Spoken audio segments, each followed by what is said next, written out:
अब पता नहीं कि केंद्र सरकार बांग्लादेश को लेकर कुछ एक्शन लेगी या नहीं। वैसे मांग तो पूरा भारत कर रहा है कि कुछ भी करके बांग्लादेश के हिंदुओं को बचाया जाए। देखते हैं कि सरकार आगे क्या फैसले लेती है।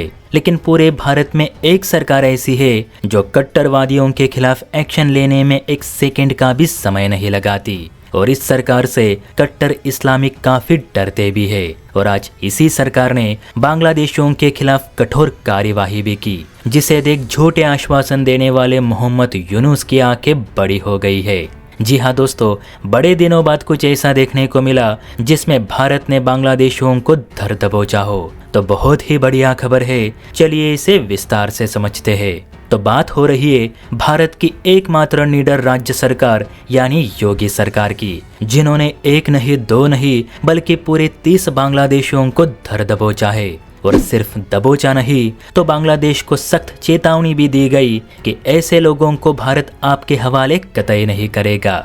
वैसे खबर है यूपी के प्रयागराज से, जहां तकरीबन 30 ऐसे बांग्लादेशी पकड़े गए जो अवैध रूप से भारत में रह भी रहे थे और अपने इनलीगल धंधे भी चला रहे थे, और जिनका साथ प्रयागराज का ही कुछ कट्टर इस्लामिक समुदाय दे रहा था। खबर में बताया जा रहा है कि ये बांग्लादेशी बिहार से होकर यूपी में प्रवेश कर गए और यहाँ आकर मादक पदार्थों की तस्करी और कट्टर इस्लामवाद को बढ़ावा दे रहे थे। आपके जानकारी के लिए बता दूं कि बांग्लादेश में तख्ता पलट होने से पहले अकेले बांग्लादेश से हर महीने 3 से 5 हजार बांग्लादेशी भारत आया करते थे।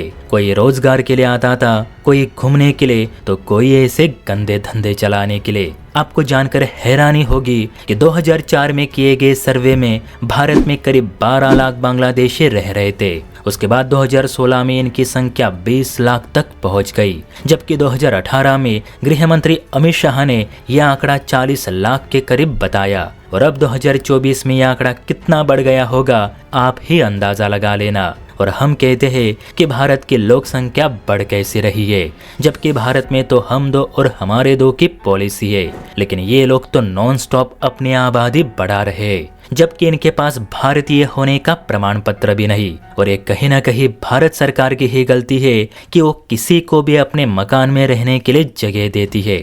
आचार्य चाणक्य जी ने सही कहा था कि किसी भी शरणार्थी को शरण देकर उसे फिर वापस भेजो, उसे सर्वदा अपने साथ ना रहने दो। अगर उन्हें अपने साथ रहने का मौका दिया तो यही शरणार्थी एक दिन अपने हक के लिए आवाज उठाएंगे, अपने धर्म को लेकर आपके समक्ष खड़े होंगे। और तब अगर आपने इनकी नहीं सुनी तो यही शरणार्थी आपके खिलाफ युद्ध भी छेड़ देंगे। और देखिए आज कुछ ऐसा ही दिख रहा है, क्योंकि बहुत से बांग्लादेशी सीए को लेकर आवाज उठा रहे, जबकि है तो वो शरणार्थी ही। लेकिन हमारी सरकारें हमारे पूर्वजों से कहाँ सीखती है।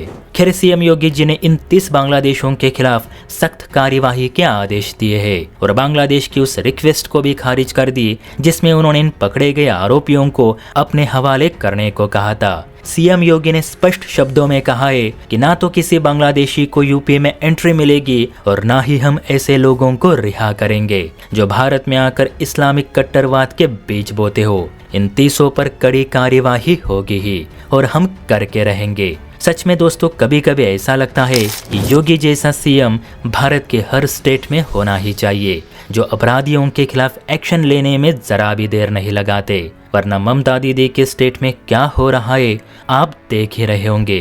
तो आप बताइए इन बांग्लादेशियों को पकड़कर सीएम योगी जी ने सही किया या फिर गलत? कमेंट करके अपनी राय जरूर दे। और हाँ, वीडियो अच्छी लगी हो तो चैनल को लाइक एंड सब्सक्राइब भी जरूर करें। जय हिंद।